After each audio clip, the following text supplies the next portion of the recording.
Welcome to the For Real Though Show. Welcome back. I am your host, Christopher Keith. Hey, if you like us, you can check us out on For Real Though Show at YouTube, the number four, REALTHOSHOW, or you can also write us now. We got a Gmail address. You can write us at the For Real Though Show at gmail.com. That's the number four, REALTHOSHOW at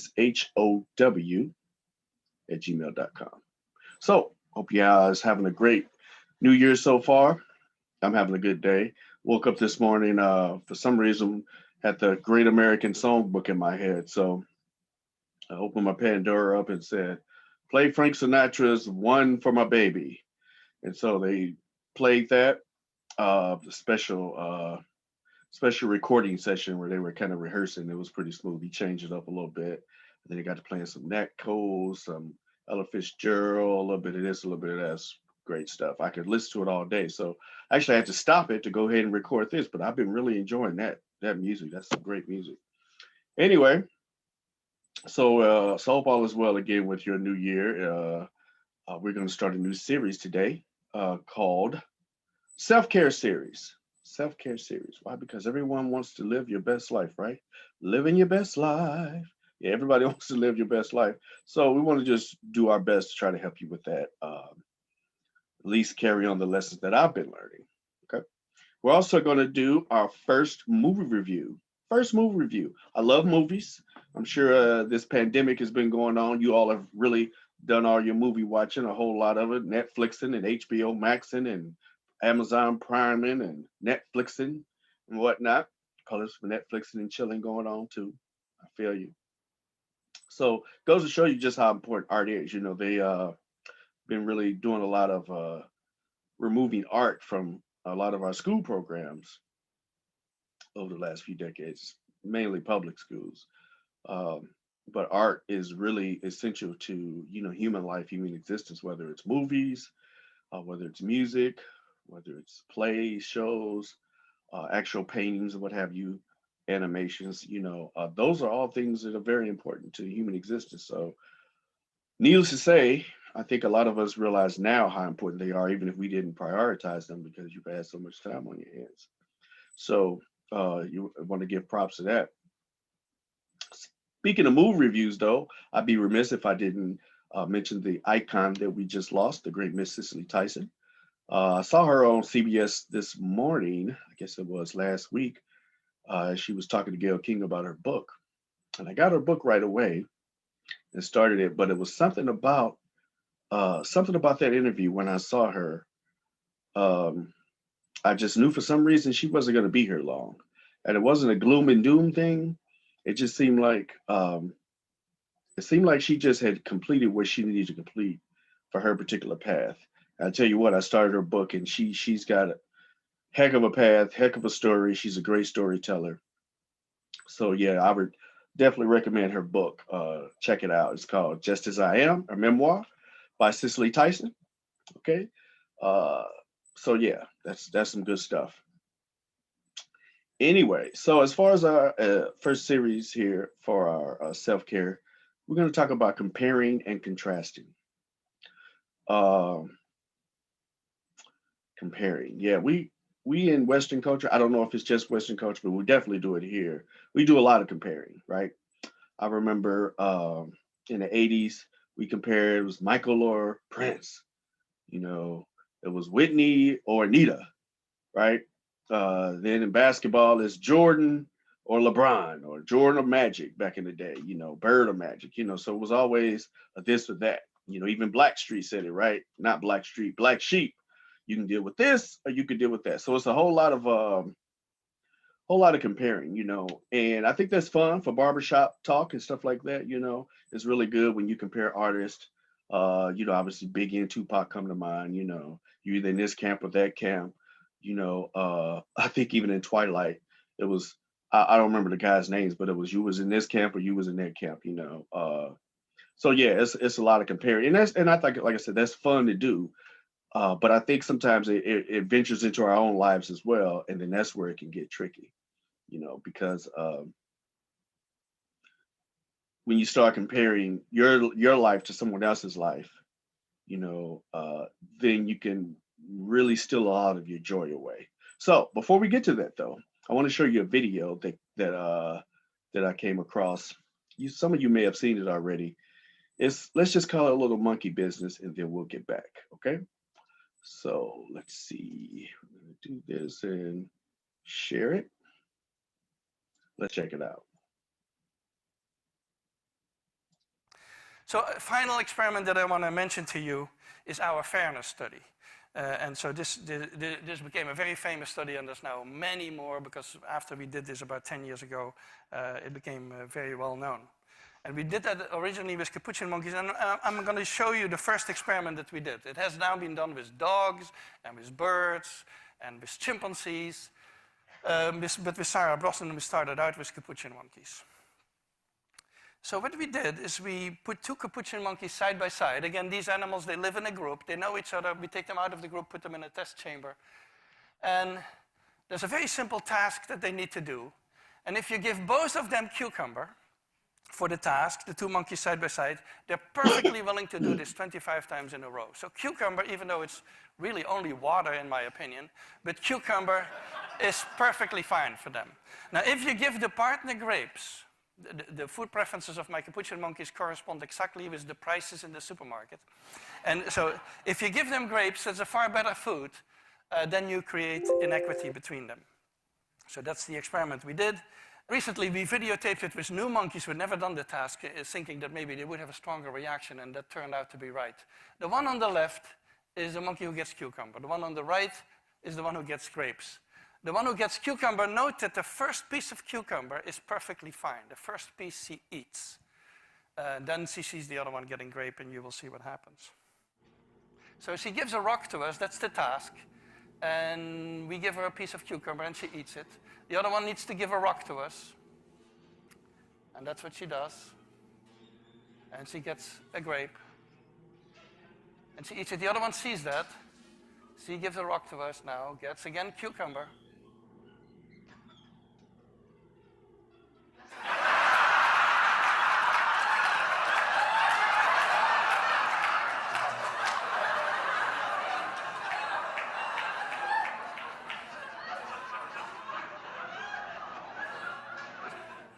She tests the rock now against the wall. She needs to give it to us. And she gets cucumber again.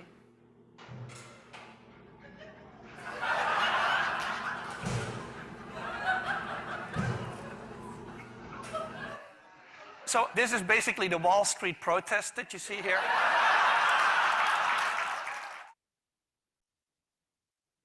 All right, so we're gonna exit out of this real quick.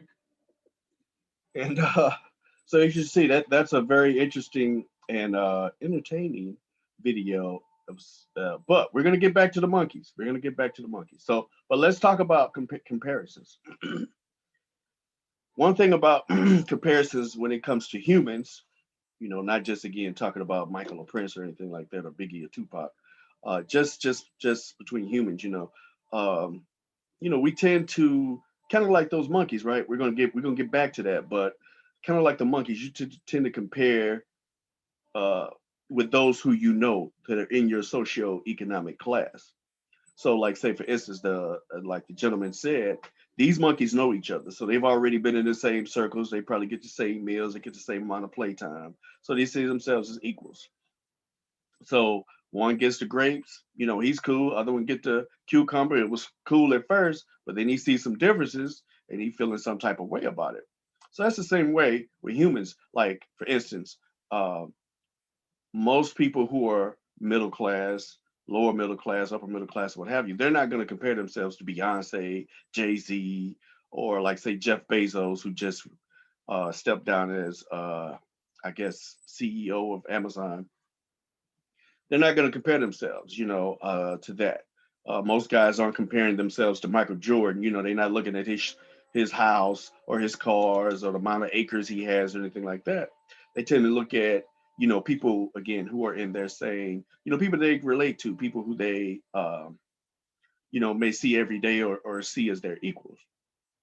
And again, the problem with that is, like I said before in the previous video, that if you compare yourself to someone else, you're going to either your perspective is going to be jacked up because either you're going to feel inferior, like, gee, I'm less than because I don't have these things, I haven't accomplished these things, or what have you, that my partner, my brother, my sister has, my neighbor, or you're going to feel superior, like, okay, I'm better than them, I've done this, at least I'm not that. I find that argument, I tell you what, and to show you how deep it permeates, I know that, like, say for instance, when you talk about the minimum wage, I hear a lot of people say, when they, you should have $15 minimum wage, for instance, and then the first thing a lot of people say, because they're in this comparing business, is, well, why should a person flipping burgers make $15 an hour? And what I always say to that is, number one, why do you care if you're not flipping burgers? Number two, flipping burgers is kind of hard. It's not very easy if you're going to keep up. Uh, but number three, again, why going back to number one, why do you care? Like, why is it a concern to you as what anybody makes? And then someone say, well, but teachers only make this, that, and the other, or a nurse's aide may make 15, 16, $17 an hour. Well, so then the question may, instead of asking why the person making burgers is making $15 an hour, maybe the teacher should get a raise, right? Maybe the nurse should get a raise. But it's like, because of this comparing thing, we tend to, especially this is a person that wants to feel superior. Okay, so if they make 15, 16, $17 an hour doing something that they feel is really important, you know then they feel like what you do is not very important. But again, we saw during this pandemic, whether it's Uber Eats and all this other kind of stuff, hey, people who work in restaurants for the sake of convenience, it's a very important job, right? And you know, all like I've heard people say, well, you could train a monkey to do that. Well, then again, the thing is, they don't train monkeys to do that. They put people in there. And I used to work in fast food restaurants, so I know that there's a difference between someone who can really, keep your shift moving, and those who can't. But again, this is a comparison issue. So they're like, why should they make this? Why should they make this money? They should get the lowest of the low, instead of saying that, hey, there's enough out here for everybody. And maybe if this person is getting paid this, if my job is supposed to be important, so important, maybe I should be striving, or maybe I should press the issue that I should be getting paid more money. Teachers should be getting paid more money, what have you. So again, this is something again that comes up in our society and over. So what ends up happening is, comparisons, they really steal your joy. They steal your joy because you just become preoccupied with other people's stuff. And the opposite of that is gratitude. If you have gratitude and you're really thankful for what you have, if you're thankful for, where you are in spite of your good or bad decisions, right? I think we most of us, if not all of us, have something that we can say we've been blessed, with or for. But again, it's like the monkeys, right? It's natural. So I'm not hating or anything like that. It's a natural tendency that people can compare, right? It's not a fundamentally um it doesn't mean you're a bad person, because you compare. It's just a natural human thing, right? Um, it's natural, to see other, your partners, families, whether their things, their accomplishments, their awards, their professions, and stuff like that. Uh, but there's a flip side to it, like you also don't understand what they did to get in that position, right? You don't understand the challenges that they've had, mental hangups. You don't know their lives. You don't know what's going on in their home life, what kind of diseases their bodies may be susceptible to. You don't know, again, what their family history is, what their future is. You don't know anything about that. You don't know whether they've been abused. So it's almost like, do you really want to trade your life in for their life just so you can have their stuff, right? Um, that's a really, man, that's just a really I hope you can start to see how just fundamentally flawed is short-sighted that is. you know I can say I wouldn't trade my life in for someone else's. just to have their stuff. Now, again, back to the monkeys. Again, what the monkey saw is primal. You know what I mean? Again, it's primal. Uh, but again, he's lacking insight. The first thing is that his mistake is what is he's is what he sees with his eyes. So he sees this other monkey right with his eyes, and he makes an assessment that hey, for this I'm giving you this rock, I should get the same thing. But he's missing the point that he doesn't know what's in them grapes. You know what I'm saying? Maybe what's in them grapes could kill this other monkey. He has no idea. He has no ideas. He's just seeing it for what he think it is. He's making a summation. He all in the other monkey's business, right? So he's sitting here. All he got to do is put a rock in here and give the rock, and then get his little piece of fruit, cucumber, what have you, and he was doing fine. Where he messed up at, everything would have been cool if he wasn't paying attention to this other monkey, right? And again, remember at the beginning of the experiment, these monkeys know each other. So if this was a monkey that he didn't know, or perhaps if this monkey's cage was sitting in a higher plane or something, or he has some special toys in his cage that maybe this other one didn't have, maybe he'd have thought to himself, well, I guess monkeys over there get grapes. Monkeys over here get cucumbers. You know what I mean? Maybe he would have felt that way. But because he was all in this other monkey's business and he knows his monkey, he's like, what the hell? What the hell going on here? And instead of him now, again, he could have an attitude, but instead of him just eating a cucumber and have an attitude, he's throwing a cucumber out like F this, banging the rock up against thing. He having a pissy fit about the whole thing. So, his loss of perspective, gave him a sense of entitlement. And the thing is he ain't working for the fruit. He ain't working for the fruit. He ain't, earning the fruit no kind of way other than giving the rock out. You know what I mean? So he ain't cutting it up, presenting it. All he got to do is hand the rock through the hole. And and he is hella pissed. Again, primal, right? But it's not something that you have to hold on to. So, we talk about contrast, and what's contrasting is different from comparing is contrast is just like to see the difference, right? To recognize the difference, right? So I may have this kind of car, my friend may have that kind of car. My neighbor may have, this kind of house. I may have this kind of house, the other, whatever. So it's just to show you what the differences are, right? It's not to be a measuring stick, though, right?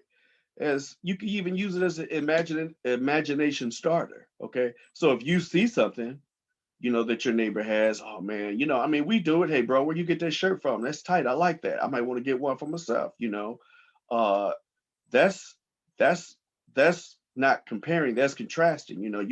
You could see something that you want, and you may even want to work for it, right? You may see something. Oh man, that's really nice.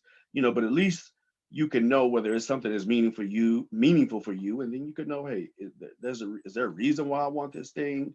Do I want it because my partner got it, or do I want it because it's something that I feel like will add some type of value, pleasurable, entity to my life, right? Because again, you have to dig deep to go into that. Again, so it's cool just to see possibilities. That's how I look at it. Um, Another thing, so again, we talked about the primacy of the monkeys and how they relate to humans and how we do. How do you get beyond the comparing thing? Uh, I would say, number one, just understand and recognize our common human experiences, our common human value. Because the most valuable thing is you. It's not your stuff. It's not. It's not where you've been or what you got to see, what you got to do. The most important thing is you, because you're the one that is the most valuable thing. You're the one that makes a difference in this world, one way or the other. Another thing is to find joy in the good fortunes of others, right? Find joy in the good fortunes of others. Be happy for people. Be happy for people when they got it going on and they accomplish the things that they want to accomplish. Because again, that shared joy and gratitude can only come back to you. And obviously, you want people to be happy for you when you have a little come up, right? I tell you what. one of the things I do is I live through my friends, right?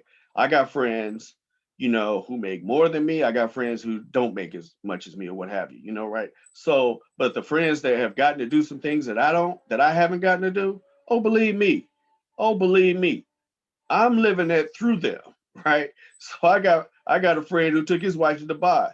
Well, that means we went to Dubai. You know why? Because I asked him everything about the trip, everything. How long was the flight?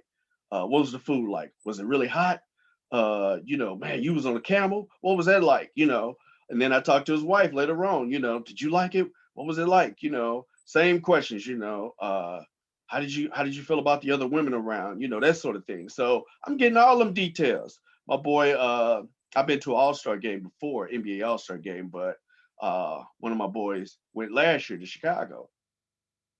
And we talk all the time about the stuff he's seen, the people he kicked it with, different NBA cats, old school cats, historical figures, right? Oh man, I got to get all them details, right? I got a friend out on the West Coast that he knows personally one of my favorite jazz artists, Gregory Porter. So, he told me the whole story about how Gregory got to singing and he used to play at San Diego State. He got hurt, then he started singing. I mean, all that. As a matter of fact, the same cat is close to, hopefully, close to getting a dinner with or luncheon going on this luncheon thing with Quincy Jones. So apparently Quincy Jones does this lunch gathering every week, and he real close to getting it in. Now, Q is my man, right? Q's my man. Great book. If you ever get to read Quincy Jones's book, it's an outstanding book. But yo, I already told him, hey man, if you meet Quincy Jones, I'm gonna need to know all them details. So that's what I'm saying. So I'm living vicariously through my friends' experiences, right? Because I'm thankful. I'm thankful and I'm hyped for them. You know what I mean? Because that's their walk. That's their walk. I got my walk, right? And there's some things that I've been able to do. I got to meet Muhammad Ali, which was um man, it was a highlight of my life. So let me tell you the Muhammad Ali story right quick. So I went down to Atlanta, and this was before his museum was built in Louisville. It was a fundraiser. It was called the Butterfly Ball, and there was a lot of celebrities down there, man. It was man, because actually, and that was the same time that Tavis Smiley at the time was doing his State of the Black Union. So he had the State of the Black Union in Atlanta uh, the same weekend. So a lot of those people were also going to go to the butterfly balls. I mean, I think Jackie Joyner was there, Minister Farrakhan was there, at the State of the Black Union. Cornell West, Michael Eric Dyson, all them old heads, from, all the usual suspects from those days.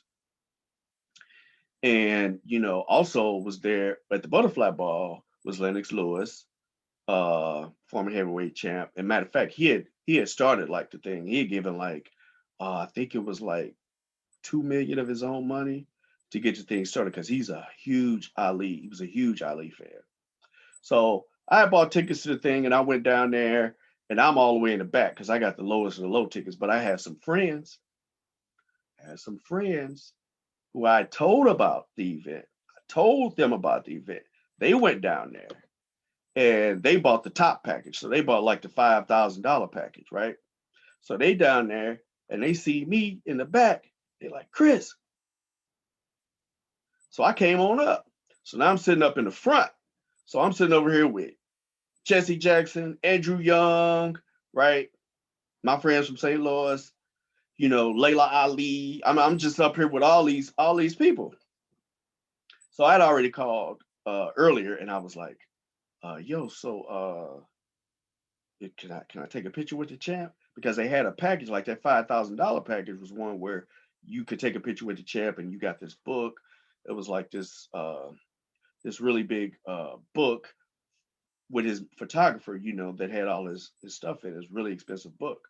So that was all part of their package. So when I called earlier, they were like, well, the champ, depending on how he feels, sometimes he's tired, but he may fill up to taking pictures. So I was like, okay, cool. So the champ got up there, I'm right up at the front, right at the front row. I got the least I got the least paying ticket, but I'm at the front row. So Champ got up there, he spoke. His Parkinson's was really bad then, so you had to really listen to him, and you could hear a pin drop. So he says his jokes, does his thing, talking about he kicked Lennox Lewis's ass and all this other kind of stuff.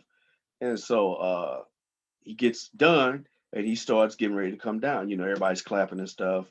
And I'm sitting up here like, yo, I got to get this picture. I got to get this picture.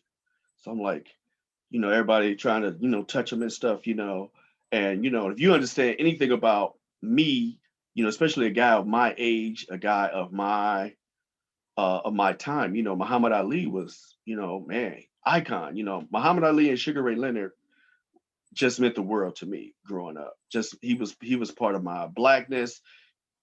He was part of my identity, and I'm thinking, wow, this I'm sitting here with this icon. It was just unbelievable. So I'm over here trying to make my way to the champ. I'm like, champ, can I take a picture? Can I take a picture with you, champ? And so his handlers were trying to push me away. They were like, oh, the champ got to go. Champ got, we got to go. Got to get him out of here, yada, yada. So the champ told his entourage, he was like, no, no, no. Come here. Let him go. So here I am with the champ, puts his arm around me, puts up the fist, and we take this picture. So, but before I take the picture, I'm like, I gotta have somebody take this picture. Who do I have to take the picture? Andrew Young standing right there. It's unbelievable. So I'm like, a kid from East St. Louis, right? So I'm like, Mayor Young, would you mind taking this picture, me and the champ? He's like, sure, son, absolutely. Man, sweet as he could possibly be. So I handed the camera. Champ come over here, he put his arm around me and shaking and stuff, and he put the fist up, took the picture. And it wasn't a phone picture because I don't know that we had smartphones then, but I had a digital camera. So I'm hoping, he only took one picture, so you know, I'm hoping that this picture's right. So I get my picture. He hands me the camera back. I'm looking at the thing. How you can review the picture, and I'm looking at it, and I'm like, it was a great picture. I wish I had it right here. I'd show it to you. Maybe I'll show it to you on the next show. But I'm sitting there looking at it, and I'm like, this is Muhammad freaking Ali and me. This is the Thriller in Manila. This is the Rumble in the Jungle. This is I Shocked the World, right? This is the man. This is the ain't no Viet Cong ever called me nigger. You know what I mean? Like this is that dude. Like in real life. Like I'm like a child now in real life. I just kept looking at it. Like I kept looking at it. Man, I'm telling you, grown ass man. I'm looking at this picture like I'm like a child. I'm like a child, and I'm like I can't believe it. I can't believe it. Like I'm telling you, it was like 3 hours later, I was still like looking at this picture. I can't believe it because of everything Muhammad Ali meant to me, and at that time means to me, at the time when he was alive.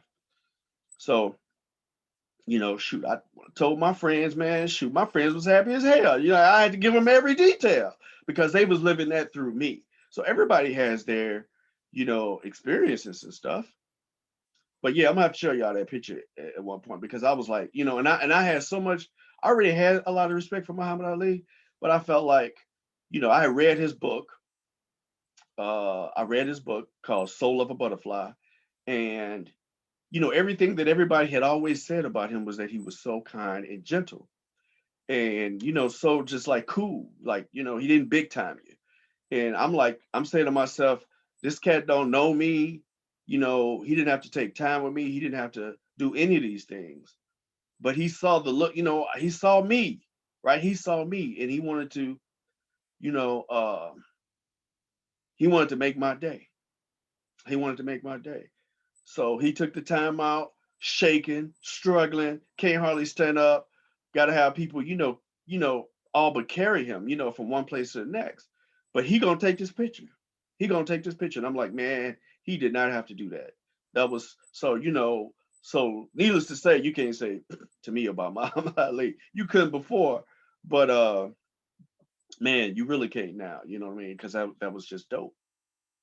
Anyway, so that's the same thing. Same thing. My friends get to meet people, get to go places, get to do things that I have yet to do. I still want to travel the world. I want to go to Africa. I want to go to South Africa. I want to go to Europe. Right? I got plenty of friends who've been. Uh, and when I want to know something, or when they get back, hey, one thing I used to say back in the day: bring me back a shot glass. Bring me back a shot glass. So I get my shot glasses and I get my stories, and I'm happy for my people who are who can tell me these stories. So, you know, like I said, man, it's natural to compare. I remember when I used to want to be, over 6 feet. Right? I used to want to be tall. I don't know why. I just thought it was cooler to be taller. I'm like 5'8.5", and that half is actually true. Short people, we're gonna make sure you get all them little inches and centimeters in there. But I used to want to be, you know, certain height. Might have wanted to have certain type of hair, what have you. But here's the thing. Here's the thing.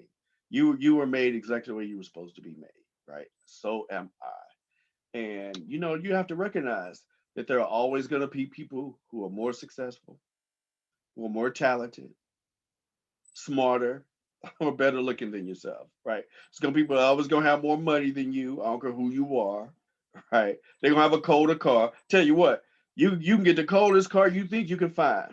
Get the coldest car anywhere in your city, in your state. And then you go to Miami and take a look at them cars. I'll tell you. Then when you leave Miami, go to Saudi Arabia or go to Dubai, where you see a gold Mercedes Benz, a gold custom made bulletproof Mercedes Benz. Okay, so somebody always gonna be balling colder than you, but it's okay. I mean, it's what makes the world go around, right?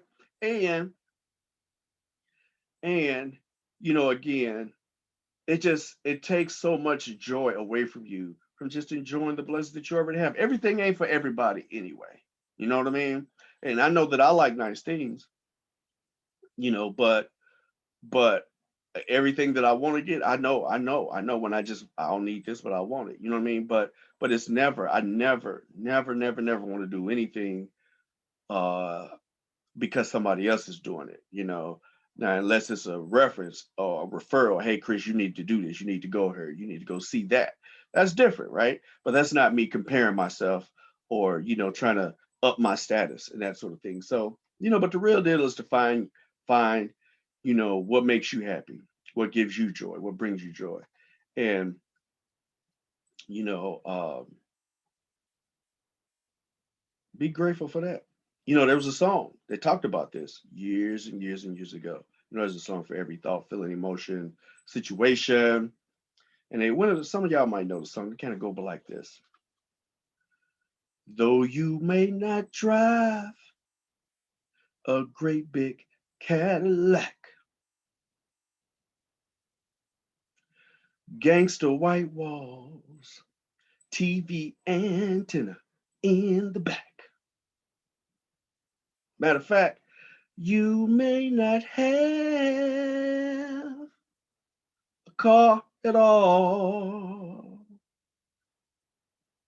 But remember, brothers and sisters, you can still stand tall. And here's the key: just be thankful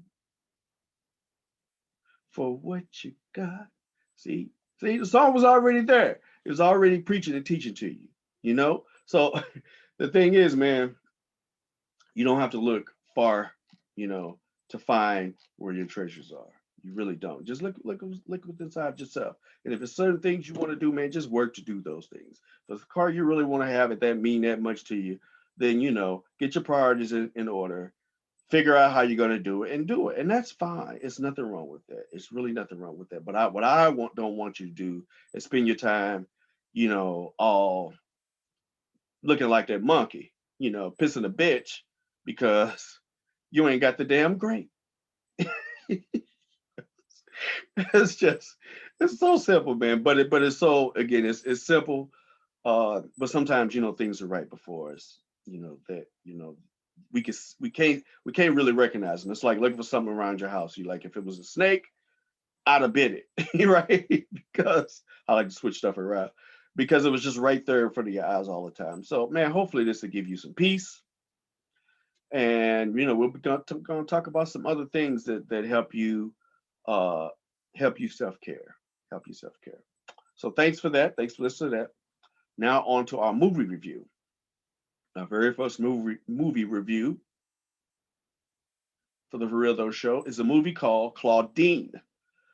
Claudine, released April 22nd, 1974, starring Diane Carroll, who was nominated for an Oscar for Best Actress, James Earl Jones, who was also nominated for Best Actor, Lawrence Hilton Jacobs, who many of my age, after we saw him in Claudine, we saw him in Welcome Back Kotter as Freddie Boom Boom Washington. Man, one of his best roles was Joe Jackson in the Jackson's American Dream. He played a hell of a Joe Jackson, Jack. Believe that. You have a young lady named Tamu Blackwell who plays Charlene. You have Roxy Roker, right, mother of Lenny Kravitz, uh, who was also in the movie Claudine. She played a social worker, and well, again, you know who she is. She played Helen Willis too on The Jeffersons. So, so anyway, Claudine is a movie about a mother of six. She's on welfare. She lives in New York City, and she meets a gentleman named Roop, who's James Earl Jones, and they try to see if they can find love in the midst of, uh, his career as a garbage man, if you will. Wanting to find love, and her again taking care of six children. She's a maid, catches the bus every day with other maids, and they, talk about they gossip and whatnot. Diane Carroll, as you know, was a phenomenal actress. Um, Played a lot of great roles. One of the most beautiful women I've ever seen in my life. I definitely had a crush on Claudine. Claudine. I definitely had a crush on her, man. Diane Carroll. She was stunning. Just really had a grace about her. A fine example, for Black women. Uh, in an era where they didn't show us in the greatest light. So she was always class personified. And the movie also focuses on her children. So her children, uh, the characters as they were written and the lines that they were given, the voices that they were provided and able to express were really good. The kids are really good. They have some very clever lines, very very realistic, and also very funny. So Jacob he plays Charles. Lawrence plays Charles, her oldest son, and Charles is, a conflicted brother. He's really feeling this pressure, Black Power and whatnot, and realizing there's change, there's the Vietnam War, a lot of stuff going on, and he's really angry, and he ain't feeling Roop too much. So because he just doesn't want a guy to hurt his mom, at the end of the day. And there's also again Tamu Blackwell who plays Charlene. Charlene plays the oldest daughter. And man, I don't know what happened to Charlene or to Tamu rather after this role, but she was phenomenal. She was a star, and she has one of the funniest lines I ever heard. She comes home drunk, uh, and her mom Claudine is up waiting on her, and she's like, "Why are you coming in this late?" And she's jacked up on this liquor, and she's like, "What was you doing?" "I was out with Abdullah." And she goes, "What were y'all doing?" They went to this club. And she's like, "He was teaching me how to meet people and hold my liquor." Charlene was great. So no, yeah. So they again, great movie. They did really some great funny and realistic scenes about what it was to be on welfare. When a welfare lady would come to your house and look at your stuff, like go through your bathroom to see if a man had been there. Because if a man had been there, then they were going to remove your benefits, right? So that goes to a whole thing about the Black family, about the destruction of the Black family.